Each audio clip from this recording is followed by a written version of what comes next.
ჩემი აზრით მან ეს გაცვალა შემდეგში. მოგეხსენებათ, დავიწყოთ იქიდან, რომ ყველა ოპოზიციური ლიდერი მამაკაცი დღეს ციხეშია, მის გარდა, მრემენელი მუსიკოსის გარდა. მას ჩააბარეს კომისიაზე გამოცხადების უწყება, თუმცა მისცეს დრო, რომ დაეტოვებინა ქვეყანა.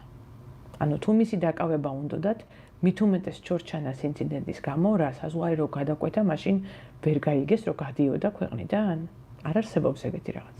მას ის დაიბარეს კომისიაზე და შემდეგ ერთკვირიანი ვადა მისცეს გამოცხადებამდე, რის განმავლობაშიც მან ქვეყანა დატოვა. პარალელურად გემახსოვრებათ თქვენ, რომ ქართულმა ოცნებამ, ჩვენმა დროებითმა ადმინისტრაციამ გამოაცხადა, რომ დაიწყო გამოძიება ჩორჩანას ინციდენტზე. მაგრამ არაფერი უხსმენია, როგორ გაგრძელდა ეს გამოძიება. ასე ათასობით შემოდებული საქმე გვინახავს. რატომ?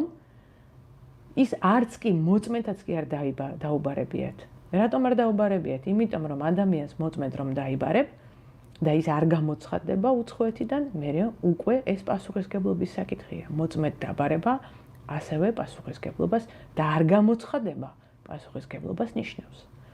მოწმედაც კი არ დაიბარეს, არათუ ბრალი წაუყენეს ჩორჩანაზე. უბრალოდ ანიშნეს. შენ თემაზე გამოძიება მიმდინარეობს და ეს არის პატარა ფანჯარა, რომლისთვისაც მას შეუძლია თავისუფლად ქვეყანა დატოვოს და იმ სიცხეში გავარვარებულ საკანში არ იჯდეს.